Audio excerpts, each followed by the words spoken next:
understand endocrine system, you have to understand mechanisms of regulation. Mechanisms of regulation. First of all, endocrine system is wrong name. Wrong name. Why?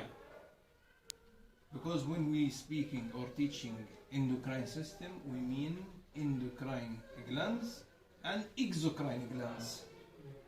And we know the difference, yes? Endocrine glands, they secrete hormones into blood. Exocrine, they secrete hormones into duct. But when we speaking about endocrine system, we mean endocrine glands and exocrine glands. So name endocrine system wrong. Understood? It could be, for example, hormonal system, like this, or humoral regulation system, like this. This is first what I wanted to say. To understand endocrine system, you have to understand 3 mechanisms of regulation. First mechanism, hormonal regulation, or we call it transhypophysial. We know 2 glands central, 2 central glands, hypothalamus, pituitary. Pituitary we call it other name hypophysis. Hypothalamus, hypophysis, or hypothalamus pituitary. This is central gland which regulate all our endocrine system. First, other glands are peripheral. All glands are. First regulation. Hypothalamus secretes liberines and statins. Liberines, they have other name, releasing factors or releasing hormones. Liberine increase, statin decrease. What increase, decrease? They go to anterior pituitary and they affect anterior pituitary to produce tropic hormones. Then tropic hormones come out from anterior pituitary to blood and go to our peripheral glands to increase or decrease their secretion. Let us take example and then it will be clear. Thyroliberine is synthesized from hypothalamus. Then thyroliberine goes to anterior pituitary. It increases thyrotropic hormone. Tropic, because anterior pituitary. Then thyrotropic hormone goes to thyroid gland and increase production of T3, T4. Thyroliberine, hypothalamus. Thyrotropic, anterior pituitary. T3, T4, thyroid gland. The opposite, thyrostatin goes to anterior pituitary, inhibit thyrotropic, then thyrotropic inhibit T3, T4. This regulation, we call it transhypophysial. Why? Because we go through pituitary gland. And this is hormonal regulation. This is first mechanism of endocrine regulation, hormonal regulation. So, other examples, thyroliberine statin, then adrenocorticaliberine or statin. Also, they go to anterior pituitary. They increase or decrease adrenocorticotropic. Then adrenocorticotropic goes to adrenal gland to increase or decrease cortisol, aldosterone, and so on. Then, next, gonadoliberine or statin, also from hypothalamus, then anterior pituitary gonadotropic, then to 6 glands, ovarian and testis. Next, somatoliberine or statin, to anterior pituitary, somatotropic, and then to our cells for growth. Last one, lactoliberine statin, to anterior pituitary, lactotropic, then prolactin for milk production. This is first mechanism of regulation, is hormonal mechanism or transhypophysial. Understood? So this mechanism, hypothalamus, liberine statin, anterior pituitary, tropics hormone, then peripheral glands. Second mechanism, narrow mechanism. What does it mean? It means we regulate other glands by nervous system, not by hormones. Understood? Nervous system, two systems, parasympathetic and sympathetic. Parasympathetic increase, sympathetic decrease. Where is sympathetic, parasympathetic? Also in hypothalamus. Which glands are regulated by sympathetic, parasympathetic? Other glands. All other glands. What I mean? If in transhypophasal regulation we said thyroid gland, sex glands, adrenal glands, and medullary glands, chest glands, so other glands are regulated by nervous regulation. It means all exocrine glands, salivary glands, sweat glands, gastrointestinal glands, pancreas glands, and posterior pituitary also, and parathyroid glands. They are regulated by nervous second mechanism. Understood? Sympathetic and parasympathetic. Third mechanism. Now you will say to me, why we need third mechanism? We already regulate all glands by hormonal, transhypophysial, and by nervous, parahypophysial. Why we need third mechanism? Understood? Yes, we need third mechanism. Why? Because how hypothalamus will recognize that we need increase hormone or we need to decrease hormone. How he will know, how he will recognize? By third mechanism, feedback mechanism. And we have two types: positive feedback to increase, negative to decrease. How he get, from where he get feedback mechanism? It could be from hormones, the main hormones, peripheral hormones. For example, T3, T4 high, we have to decrease, so negative feedback mechanism to decrease. Or we have T3, T4 low, we have to increase positive feedback. Or it could be by substances. For example, calcium. Calcium high in blood. This is substance, this is not hormone. So also feedback mechanism to decrease if calcium high, to increase if calcium low, and so on. So, conclusion. 3 mechanisms of regulation of endocrine system. First mechanism, transhypophasial or hormonal. It includes liberine statin from hypothalamus, tropic hormone from anterior pituitary, and peripheral glands, thyroid, sex glands, mammary glands, and adrenal glands. Second mechanism, neuro mechanism, sympathetic, parasympathetic increase, sympathetic decrease. And there are also in hypothalamus, and they regulate other glands, all exocrine glands, and posterior pituitary, and parathyroid, and pancreas. From posterior pituitary we have 2 hormones, antidiuretic hormone or vasopressin and oxytocin. Yes, oxytocin. And third mechanism, feedback mechanism. Feedback mechanism, positive and negative. After this, if you understood these 3 mechanisms, it will be easy now to find the level of pathology in any endocrine disorder. If the patient has any endocrine disorders, how we have to think. Now I will give some examples. For example, first patient came. He has some symptoms of thyroid disorder. Any gland problem, it could be 2 problems: hyper, hypo. He has symptoms of thyroid disorder at all. No? Now we did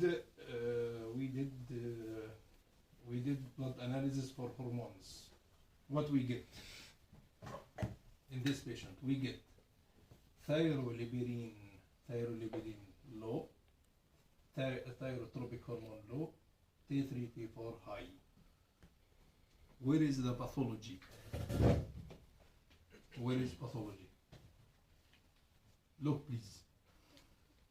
If thyroleberine low, so thyrotropic hormone must be low. because it's while this low, so this is will be low.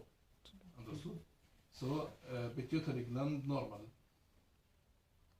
But look, if thyrotropic hormone low, but T3, T4 must be low, but they are high, we will think about problem in thyroid gland.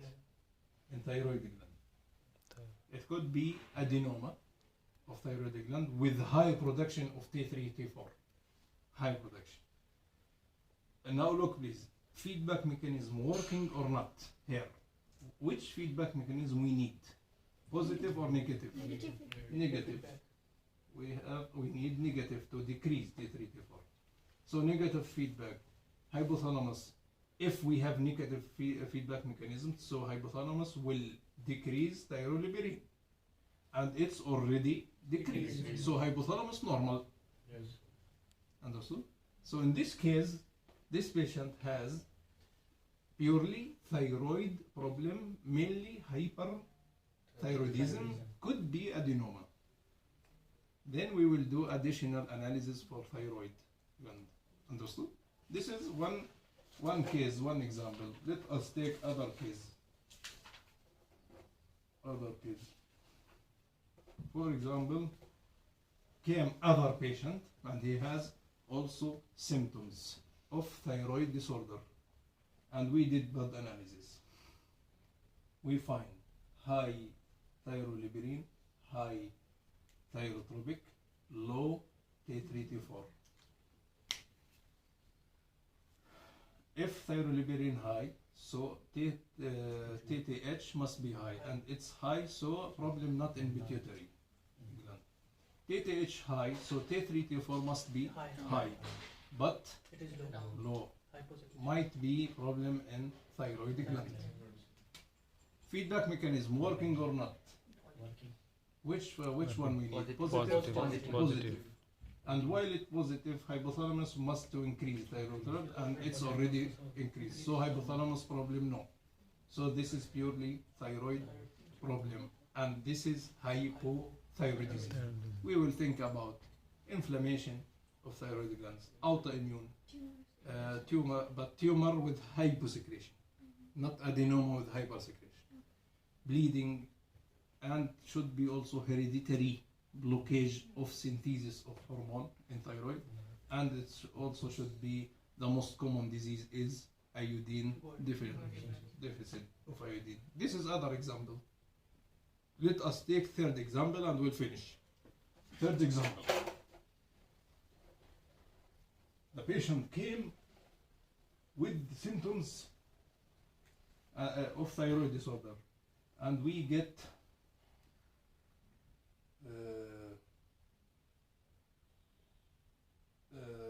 high, low, low.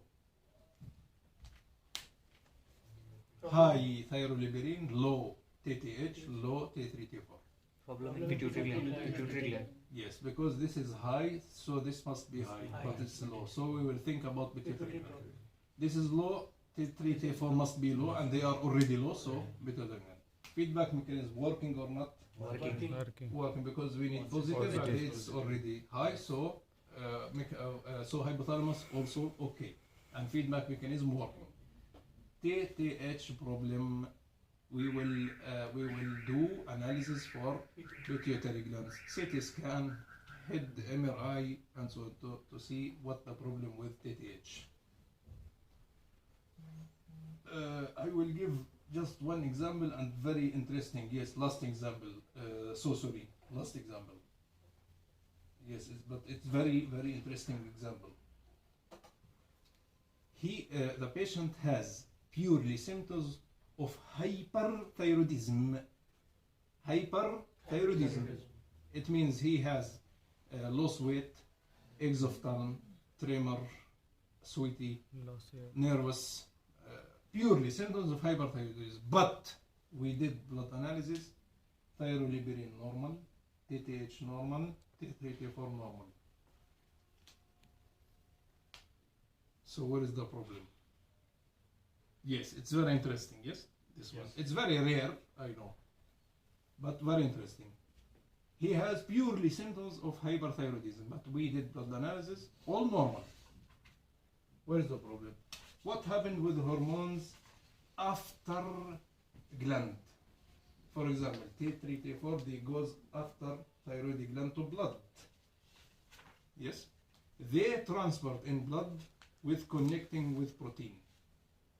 And while our hormones are connected with protein, they are non-active. When they reach to target cells, protein disconnect and then they become active and will affect our receptors. This is normal what happened. Now imagine please, if protein we have low in blood, so T3, T4 will be long time active and they will do the same symptoms of hyperthyroidism. Understood? Because they are long time active. This is one variant. Second variant could be protein normal and they reach to target cells and protein also disconnect, but our receptors hypersensitive for T3, T4. Hypersensitive, it means T3, T4 with normal amount they can give reaction hyper because receptors are hypersensitive. This is second variant. Third variant, our hormones normally after action with our receptors they must be destroyed in liver mainly. It could be that they didn't destroy it, they don't destroy it in liver. It means our hormones continuous working in blood. Liver don't destroy them, understood? And it will lead to hyper reaction also. So again, we have symptoms of, for example, hyperthyroidism, but normal hormones. We will think about after gland variants. After gland, it could be low protein, so hormones they are active, or receptors hypersensitive, or our hormones after action they don't destroy it. The opposite also correct. If the patient has symptoms of hypothyroidism and all normal, it will be the opposite. Could be the protein heavy connect with hormone, doesn't allow, or receptors hyposensitive, or hormones are directly destroyed in blood, directly. Understood? They even cannot reach to target cells, or they are directly destroyed in blood or in liver. It could be autoimmune, also autoimmune destruction of hormones. I hope that it was clear. Yes, I sir. hope. Yes. Yes, sir. Thank you very much.